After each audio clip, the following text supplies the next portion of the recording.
Jadi kalau sudah sholat tahajud, kemudian kelelahan, kita mengatakan saya mau tidur dulu supaya untuk menunggu waktu sholat subuh. Itu juga tidur berpahala, karena tidur mengistirahatkan diri dari ibadah untuk ibadah. Nah, sama jika kalau orang mau tidur malam tadi, saya mau bangun sholat tahajud, saya mau bangun sholat subuh. Kalau 10 jam dia tidur atau 5 jam dia tidur, maka 5 jam dihitung beribadah di hadapan Allah, karena tidurnya untuk sholat. Tapi kalau dia tidur, dia bilang mau kak tidur cepat supaya bangun nonton sepak bola, itu juga dia dapat. Makanya kunci ibadah ada pada niatnya. Iya.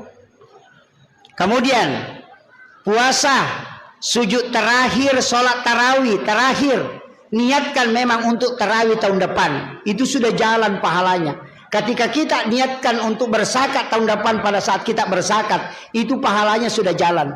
Jadi setiap kebaikan-kebaikan harus disambung terus, supaya kita meninggal selalu berada dalam kebaikan.